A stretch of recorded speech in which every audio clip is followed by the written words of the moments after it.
할렐루야, 날마다 새벽 만나러 여러분을 찾아가는 만나교회 김태광 목사입니다. 오늘도 하나님의 말씀을 통해 하나님의 나라와 의를 구하며 이 세상을 보다 아름답게 만들어 가시는 저와 여러분들 되시길 소망합니다.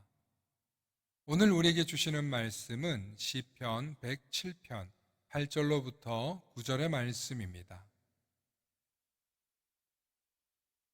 여호와의 인자하심과 인생에게 행하신 기적으로 말미암아 그를 찬송할지로다.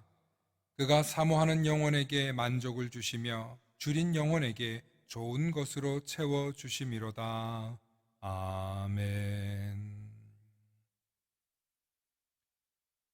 오늘은 부자가 되고 싶다면 하나님을 감동시켜라는 제목으로 말씀의 은혜 나누고자 합니다. 로버트 러셀이 쓴 이제 나는 부자다. You too can be prosperous는 1950년 미국에서 출판된 책입니다. 지금도 부자가 되길 바라는 수많은 사람들에게 읽히고 있는 책이기도 합니다. 우리나라에는 부자가 되려면 하나님을 감동시켜라는 제목으로 알려졌는데 오늘은 로버트 러셀이 주장하는 부자가 되기 위한 8가지 이야기를 중에 4가지를 여러분들에게 소개하고자 합니다. 먼저 저자는 이렇게 말하고 있습니다. 이 책은 문지르기만 하면 즉각 해결되는 알라딘 요술램프가 아닙니다. 오히려 재정적으로 성공하는 법을 설명해 주는 지침서와 같다고 안내합니다. 다시 말해 부자가 되는 법을 가르쳐 주는 책이라고 명확하게 나와 있습니다. 부자든 가난한 사람이든 하나님의 법을 의식적으로 제대로 사용할 수만 있다면 당신은 부자가 될 것이라고 명확히 말하고 있습니다. 첫째, 그는 부자가 되고 싶은 마음을 가지라고 합니다. 부자가 되려면 먼저 부자가 되려고 하는 마음부터 있어야 합니다. 즉, 부자가 되고자 하는 목표가 분명해야 한다는 뜻이죠. 그리고 풍요로운 삶을 살 때 우리가 세상에 끼칠 영향력을 한번 생각해 보라는 것입니다. 당신이 선한 뜻으로 바라고 소망하는 일을 시작하고 있을 때 하나님께서도 기뻐하신다는 것입니다. 그러므로 부자가 되길 바라는 마음은 결코 다른 사람이 가져다 줄 수 없습니다. 내가 스스로 부자가 되기를 바라고 간절히 원하라는 것입니다. 그리고 선하고 좋은 마음으로 말입니다. 둘째, 부유한 사람은 자신감이 넘친다는 것입니다. 부유한 사람들의 특징이 있는데 그들은 특유의 자신감이 있습니다. 그런데 알고 보니 부자여서 자신감이 넘치는 것이 아니라 원래 자신감이 있던 사람들이라는 것입니다. 즉, 자신감이 넘쳐야 무슨 일에든지 도전할 수 있고 새롭게 시작할 수 있고 넘어져도 툭툭 털고 일어날 수 있다는 것입니다. 그러므로 부유한 사람이 되기 위해서는 자신의 자신감을 키워라 혹은 자신의 자신감을 확인해라 라고 말하고 있습니다. 셋째, 간절한 믿음은 소망을 이룬다입니다. 여러분, 돈은 어디서부터 오나요? 자동차와 집과 농장과 가축 등 이 모든 것이 어디서부터 오나요? 바로 하나님으로부터 온다는 것을 명확히 해야 한다는 것입니다. 즉, 하나님을 깊이 생각하면 하나님은 우리에게 해답을 주신다는 것입니다. 하나님은 우리가 누리는 모든 것의 원천이며 주인이십니다. 우리가 말을 하나님께 드리고 하나님께 간절히 기도를 하면 하나님은 귀담아 들어주시는 분이십니다.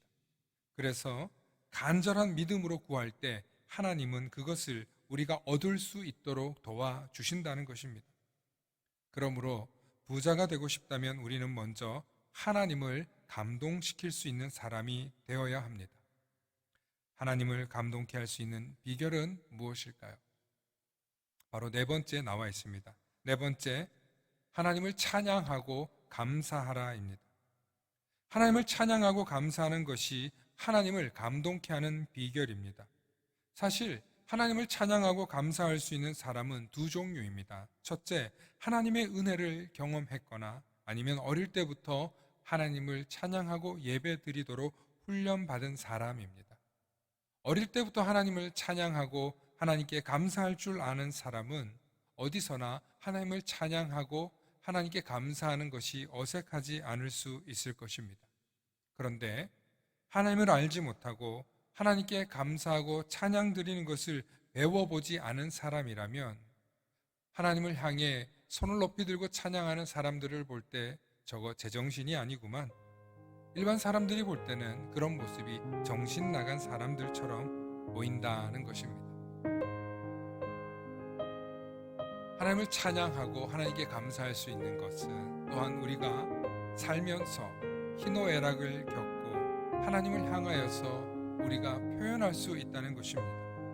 좌절과 실패와 불안 속에서도 하나님을 감사하고 하나님께 감사하고 하나님께 찬양하기로 마음 먹는다는 것은 결코 쉬운 일이 아닙니다. 이렇게 부정적인 환경과 상황 속에서도 하나님을 찬송하고 예배하는 사람에게는 하나님께서 그 사람을 긍정적으로 바꿔놓으실 것이 분명합니다. 그러므로 긍정적인 사람에게 풍성한 삶이 따라갈 수밖에 없는 것입니다.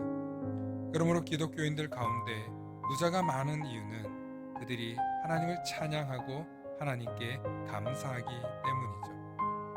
오늘도 성도님들의 깊은 고민을 함께 공감하며 삶의 지혜와 성경적 대안을 제시해드리는 만나교회 김태광 목사였습니다. 감사합니다. 샬롬.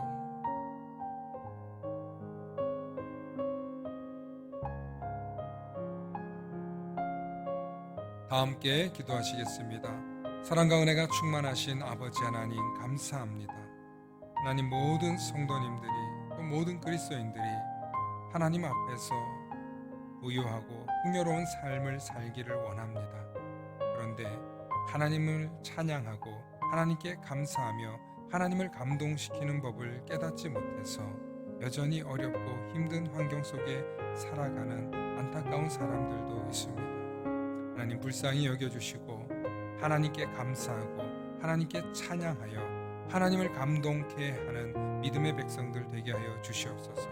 그렇게 할 때 하나님께서 부족함 없이 넉넉히 후히 채워주시는 분임을 경험하게 하시고 또 그 경험을 통하여 하나님을 찬양하며 감사하는 모든 성도들 되게 하여 주시옵소서. 감사드리며 우리 주 예수 그리스도 이름 받들어 간절히 기도 올리옵나이다. 아멘.